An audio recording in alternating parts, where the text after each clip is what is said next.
À Planète 99.5, cuisinez avec Carl Murray. Aujourd'hui, un conseil de cuisine, une recommandation de vin et un granité aux pommes, tequila et framboise. Question d'ajouter du piquant à vos soupers. Cuisinez avec Carl Murray, une présentation de Nutrinor, la fromagerie Perron, la boucherie charcuterie Perron et les épices d'Origina. Chef Carl Murray, bon vendredi matin. Bonjour à toi, Louis. Bon, toi, tu dois passer l'Halloween, tu as des enfants, tu as dû décorer ta maison. J'ai envie de te demander, Carl, je vois des citrouilles, évidemment. On fait quoi avec une citrouille, à part là, les fameuses marmelades de citrouille? Là? Ah, c'est ça, je te vois venir. Là. Oui, avec la citrouille, évidemment, Louis, il y a plein de choses qu'on peut faire, mais il reste qu'il y a un mais à travers tout ça, c'est que c'est pas évident de travailler la citrouille. La meilleure chose que tu peux faire avec la citrouille, là, c'est de faire un potage. Ben, ça, c'est merveilleux. Premièrement, quand tu fais un potage à la citrouille, là, commencez pas à enlever la peau, là. On garde ça. On garde tout ça. Là, on la lave comme il faut. Oui. Après ça, on la coupe en deux. Si elle est déjà faite, si elle est déjà décorée, déjà, tu vas enlever les graines et tout ça, fait que c'est déjà merveilleux. Fait que tu fais juste la nettoyer bien comme il faut. Tu la coupes en deux, et là, tu en coupes en gros cubes. OK? Des immenses cubes. Oui. Avec de l'oignon, poireaux, des gros cubes de citrouille, du bouillon de volaille, de l'ail. C'est tout. Et quelques pommes de terre. Je mets peut-être, avec une grosse citrouille, je vais peut-être mettre environ 3 à 4 pommes de terre. 3 belles grosses pommes de terre. Et là, je coupe ça en cubes. Et là, je fais mijoter ça pendant environ une demi-heure. Une demi-heure, 40 minutes. Tu sais que, Louis, peu importe la grosseur de ton potage, hein, un potage, là, ça doit prendre environ 30 minutes à faire. Moi, tu m'avais dit 45. Ouais, c'est ça, 30 et 45. Tu sais, si tu prends 2 heures à faire ton potage, là, c'est pas bon, là. Fait que ça, c'est go, on coupe ça en gros, on fait mijoter ça. Parce que si on le fait trop mijoter, on va faire de la saveur, quoi. Bien sûr, ben oui, c'est sûr, là, à un moment donné, là, c'est comme, tu sais, ça donne à rien de gaspiller du gaz pour rien, là. Quand il est cuit, on l'arrête, on passe le brown, on appelle le brown, ou la petite mixette, on passe ça dedans, ou même, là, ton malingeur que t'avais, là, Mon malaxeur. Ouais, le malaxeur. Alors, tu passes ça là-dedans, et là, tu passes au tamis, un coup que tu l'as passé, là, tu passes au tamis. Et là, tu rajoutes un peu de crème, sel, poivre, tu goûtes. Puis là, après ça, on peut servir ça dans un beau bol avec des petites pétanques poêlées. Écoute, c'est un hit, là. Tu vas arriver avec la crème de citrouille, avec quelques belles petites pétanques poêlées avec ça, des crevettes. Tu peux servir un peu de canard fumé avec ça, c'est super bon, un peu de saumon fumé. OK, alors donc citrouille, poireaux, oignons. Quelques pommes de terre, bouillon de volaille. Les poireaux, ça se rapproche non de l'oignon un peu, non? Oui, ça se rapproche, mais c'est pas pareil. Okay. Ça goûte pas pareil. Un coup que tu as tout passé ça ensemble, là, c'est différent. Parce que l'oignon, là, il y a beaucoup d'eau dans l'oignon. Contrairement au poireau, par exemple. Un poireau, c'est un peu comme l'échalote verte que tu as, là. Oui. Tu sais, c'est un peu plus gros, tout simplement, mais ça a plus de goût que de l'oignon. Ah, ben voilà. OK. Il y a les marmelades qu'on fait avec des citrouilles. Oui, exactement. Les marmelades. Et puis, on peut faire des granités. Comme tout à l'heure, je vais donner la recette de granité. Alors là, tu pourrais faire un granité à la citrouille. C'est très bon. Quelques tartes, quelques gâteaux, mais finalement... c'est assez limité, hein? Oui, exactement. Mais en tout cas, un potage, c'est une très bonne idée. Comme ça, vous ne gaspillerez pas vos citrouilles. Exactement. Tantôt, on parlera aliments avec les gens de Nutrinor. Le président de Nutrinor sera avec nous. Il revient d'un voyage fort intéressant. Il va nous raconter effectivement ce que Nutrinor fait et joue comme rôle essentiel en alimentation. Et dans un instant, on va faire ça, un granité. Pourquoi tu as choisi ça aujourd'hui? Parce que toi, t'en fais pas à la maison, des granités? Hein? Non. Je pense que le 95% des gens ne font pas de granités à la maison. Alors, je veux vraiment vous donner le goût d'en faire à la maison. Il n'y a pas de temps pour pouvoir changer les choses. Hein. Alors, c'est aujourd'hui que ça commence. Un granité, ça permet de digérer, je pense. En tout cas, moi, quand je suis allé en France, ils servaient de ça. C'était pour une meilleure digestion. Exactement. Alors, OK. Dans un instant, un granité aux pommes, tequila et framboise. Cette émission vous est présentée grâce à la participation de Nutrinor, la fromagerie Perron, la boucherie charcuterie Perron et les épices d'Origina. Pour ceux qui viennent de se joindre à nous ce matin, on cuisine un granité aux pommes, tequila et framboise. Carl. Eh oui, Louis. Premièrement, qu'est-ce que c'est un granité? Hein? Tout à l'heure, on le disait, là, justement, ça sert à digérer juste avant le plat principal. On sert ça toujours avant le plat principal. Je sais qu'il n'y a pas beaucoup de gens qui le font à la maison. Je sais qu'il y en a qui le font, mais je trouve que ça a un petit plus. Et on pourrait même commencer par, au lieu de faire une recette, on pourrait même commencer par un alcool. sais, habituellement, le trou normand, ça vient de Oui. la Normandie, Oui. évidemment, de Normande. Et, bon, le trou, ils disent que, dans le fond, c'est... il y a différentes histoires versus le trou normand, mais simplement à dire que c'est fait à base de calvados. Et il y a des gens qui disaient, bon, mais tu sais, tu bois comme un trou, fait que là, bon, tu sais, ça... Oui. C'est toutes sortes de petites... Vive les Français, hein? Ils ont beaucoup d'imagination, les Exact. Français. Alors, c'est fait à base de trou normand, c'est fait à base, excusez, de calvados, mais on peut faire toutes sortes d'autres choses avec. On peut utiliser d'autres sortes de boissons. Comme par exemple, tu pourrais utiliser de la tequila. Un petit verre de tequila. Et là, avant le plat principal, tu sors un petit shooter de tequila, ça fait très festif et ça permet de digérer. Alors, évidemment, tu n'es pas obligé de cuisiner, mais là, tu peux sortir un alcool, le fun, un ice wine, par exemple, un ice wine haut de gamme. Hop, là, tu viens de monter ton repas d'une coche. Là. Tu viens de lever ton simple filet mignon, là, tu viens de le lever d'une coche parce que tu as servi quelque chose d'unique. Et souvent, quand on sert des granités, c'est que les gens, ils n'ont pas l'habitude de goûter à ça. Fait que là on les fait, on les éduque un peu. Comme par exemple, tu aurais pu servir une grappa au chocolat. Une grappa au chocolat. Ouais. Qu'est-ce que c'est ça? Une grappa, grappa, hein, ça vient de l'Italie. Évidemment, c'est marque de raisin. Raisin grappa. OK. Alors, c'est ça. Finalement, c'est fait avec des raisins en Italie. Et il y en a différentes sortes. Et d'ailleurs, il y en a une justement en spécial. Même vous allez à Sac à Robertval, il y en a une, vous demandez la grappa au chocolat. Je vous dis, c'est un... Si vous voulez, vous pouvez même la déguster aussi comme dessert. Après le plat principal ou bien avant comme trou normand. C'est vraiment délicieux. J'ai goûté là, cette semaine, là, puis j'ai été surpris. Alors finalement, on revient à ma recette. Alors, si on veut, là, on travaille avec les fruits que tu as qui sont... Que j'ai récolté cet été. Qui sont passés date. OK. On dit pas passés date, mais on dit qu'ils sont dus à faire de quoi. Parfait. Comme la pêche, par exemple, là, tu l'as sur le bord et elle est due, mais là, tu la coupes en cubes avec un peu de sucre, un peu de jus de citron, tu fais cuire ça, puis à la fin, tu passes ça au robot, puis là, tu ajoutes ton alcool que tu veux et tu mets ça au congélateur. C'est vraiment simple à faire en granité. OK. Ça prend 10 minutes à faire. Ben, j'imagine, hein, parce que dans le fond, c'est pas compliqué, là. C'est pas compliqué, c'est des fruits. Je dois te dire que toi, tu le sers dans une boule de glace. C'est vraiment impressionnant là, pour ceux qui auront la chance, à un moment donné, d'aller à Val-Jalbert et de s'asseoir à ta table. Si tu en sers, là, c'est vraiment particulier. Oh, ben merci. Écoute, alors, la recette d'aujourd'hui, c'est des pommes. Alors là, on a travaillé la framboise. Alors, on a de la framboise. Si elle n'est pas fraîche, on la prend congelée. Alors, 2 tasses de framboise pour 2 tasses de pommes coupées en cubes. N'importe quelle pomme, que ce soit de la Granny Smith, de la Spartan, de la Lobo, de la McIntosh. On a 2 tasses de pommes coupées en cubes, 2 tasses de sucre, 300 ml d'eau pétillante, là, soit un Perrier quelconque, et de la tequila, 200 ml de tequila et du jus de citron. Alors, finalement, on fait cuire le tout sans la tequila, évidemment. Et là, un coup que c'est cuit, ça prend peut-être 10 à 15 minutes. Après ça, on passe ça au robot. On passe ça au tamis, et là, ça nous donne un jus. On ajoute le jus de citron et on termine avec la tequila. On brasse le tout, puis on met ça au congélateur. Il faut le faire au moins 24 heures à l'avance. Bien sûr. Alors, si c'est pour en fin de semaine, bien, tu devrais le faire ce soir pour être prêt pour demain. Alors, c'est simple. Et puis, évidemment, là, j'ai mis de la tequila, mais j'aurais pu utiliser du rhum. J'aurais pu utiliser de l'alcool. Oui, je pense qu'il faut être imaginatif. Là. Exactement. Alors, Là, c'est assez simple. Bon, une fois que c'est gelé, comment on fait le granité exactement? Oui, mais le granité, dans le fond, c'est... il y en a qui ont des sorbetières à la maison. Alors, ils vont prendre le jus, ils vont mettre ça dans la sorbetière. Alors là, elle va devenir une glace. Évidemment qu'on n'a pas tous des sorbetières à la maison. Non, j'ai pas ça. Alors, ce qu'on fait, c'est qu'on le met au congélateur et de temps en temps, on va brasser avec une fourchette. Alors là, ça va devenir un peu une slush. Ah, OK. Alors, si jamais on n'a pas le temps de brasser, c'est pas grave. Le lendemain matin, tu vas prendre une fourchette puis tu vas le brasser comme ça avec ta fourchette. Puis il va devenir tout floconneux.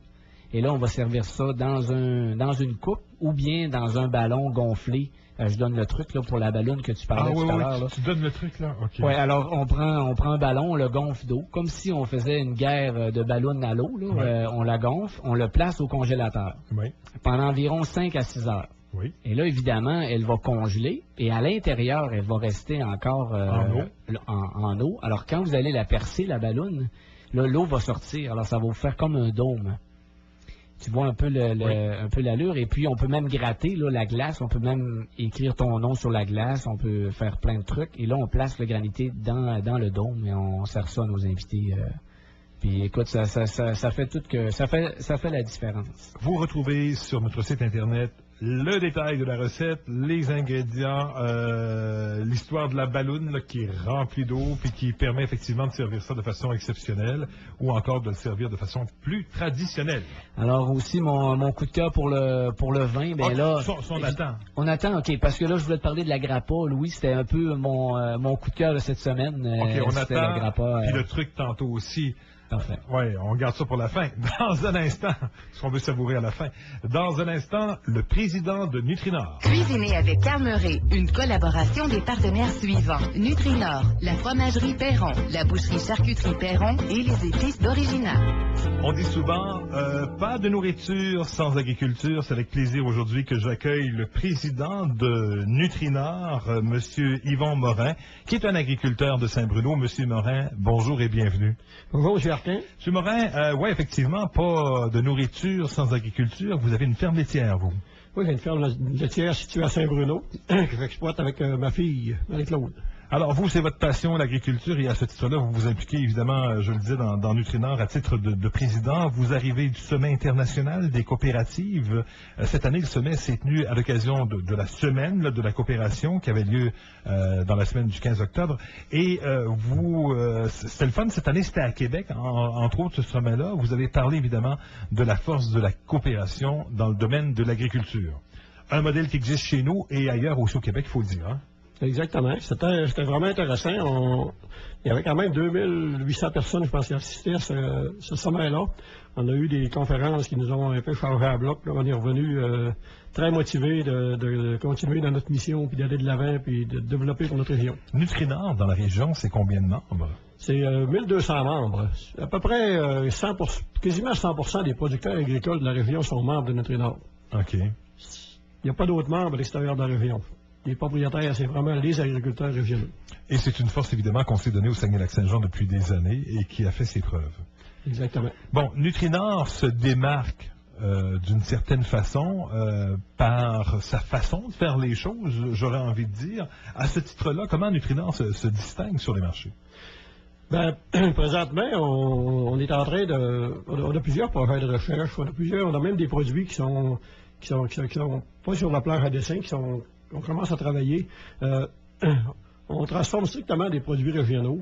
Et puis, on a développé un système de traçabilité qui va faire en sorte qu'il va garantir aux consommateurs... D'avoir un produit de qualité dans l'assiette, là. Des produits de très de qualité. Il faut dire au départ que dans la région, les produits agricoles qu'on produit sur nos fermes n'ont pas la même composition chimique nécessairement que les produits que ces mêmes produits-là faits à Saint-Hyacinthe ou quelque chose de même, à cause de notre climat nordique, à cause de nos nuits froides, il y a beaucoup plus de sucre dedans. Ça, c'est juste qu'on peut voir au niveau chimique. C'est sûr que le goût est encore différent. Même le lait, on me dit que le lait d'ici est différent du lait qu'on peut acheter, par exemple, à Montréal. Les personnes là, qui s'y attardent vraiment, qui font des comparaisons de goût, constatent la différence. C'est exactement ce que nos clients de l'extérieur nous disent. On travaille beaucoup avec Liberté, entre autres. Ouais. On travaille avec Laura Secor présentement pour mettre en marché de nouveaux produits qui vont venir strictement de la région. Eux veulent travailler avec des produits authentiques venant d'une région comme la nôtre. OK, puis un produit comme de chez nous, avec,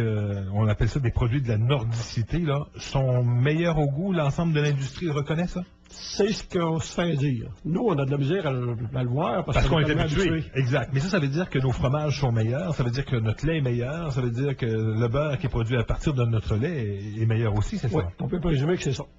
Puis là, ça va plus loin. Ça veut dire que les animaux d'élevage qui mangent finalement de l'herbe d'ici vont donner une viande de meilleure qualité aussi? Normalement, oui. Normalement, oui. Je pense que c'est avec ça qu'on va se démarquer. Je regarde dans le port. Présentement, on est en train justement de travailler des marques, une marque de porc avec notre association qu'on a faite avec Boucherie Charcuterie Perron, entre autres, et nos élevages de porc qu'on a. Nous, dans la région, justement, juste pour le porc, ils mangent quasiment 100% de grains qui viennent de la région, qui proviennent de la région. Pas tout à fait de 100%, on n'est pas capable de tout produire. Et, mettons 80%, peut-être, là. Et puis, ces élevages-là ont aucun antibiotique, entre autres. essayer de faire ça ailleurs dans la province de Québec, ils vont avoir de la difficulté. À cause, nous ici, on a quand même un éloignement. Il n'y a pas beaucoup de grosses pressions de porc. On a 4, 5, 6 porcheries d'un grand territoire. Il n'y a pas de contamination entre les bâtisses. On est capable d'avoir des élevages très assainis puis qui performent pratiquement aussi bien qu'à l'extérieur. Et puis on peut, avec ça, puis on est capable de donner la garantie aux consommateurs avec l'association qu'on a faite avec Boucherie Charcuterie Perron, que c'est vraiment ces porcs-là qu'ils vont retrouver sur le tablette. Exact. Et on ne connaîtra pas d'histoire un peu abracadabrante comme on a vu ces derniers temps avec ce qui s'est produit du côté du bœuf avec l'Alberta, là, hein? Oui, ben ça, je veux dire, on travaille très fort. Au niveau de la SIA, on peut jamais dire qu'on est parfait, on peut jamais... c'est des accidents qui peuvent survenir dans n'importe quelle entreprise. Souhaite que ça nous arrive jamais, mais on fait tous nos efforts possibles pour pas qu'il y ait de ces histoires-là qui se reflètent chez nous. Ce que je comprends de ce que vous me dites, par exemple, c'est que Nutrinor actuellement est dans un domaine d'innovation. Oui. Vous vous attardez à innover. Donc, l'agriculture évolue et actuellement, là, vous êtes très avancé dans ce domaine-là. On est très avancé, puis je pense qu'on a une équipe qui est super dynamique. Moi, je regarde juste au niveau de la laiterie d'Almont. Quand je suis rentré en 2002, juste pour donner un exemple, au niveau des composantes, quand on achète du lait des producteurs, puis qu'on vend le produit fini, on paye le lait, puis l'argent nous vient des produits finis. On se rendait compte qu'il y avait... entre les composantes qu'on achetait et ce qu'on vendait, il y avait un écart peut-être de 7-8 Là-dessus, il y avait des pertes de lavage, il y avait de standardisation qui n'était pas correcte. Nos employés à l'interne ont trouvé moyen de nous ramener ça autour de 2 même en bas quasiment des standards de l'industrie, en s'assurant qu'on ait des bons produits.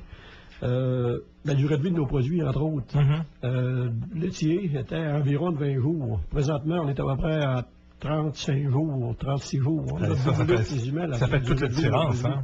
C'est extraordinaire. On ne pouvait pas penser à aller chercher des marchés à l'extérieur si on avait un produit qui était périmé au bout de 18-20 jours. C'était impossible. Aujourd'hui, c'est très possible. Est-ce que les consommateurs vous encouragent bien? Parce que dans le fond, vous êtes une entreprise de la région, c'est des agriculteurs de la région, vos produits sont sur toutes les tablettes de la région. Est-ce que les gens vous choisissent? Ici, dans la région, on est choyés.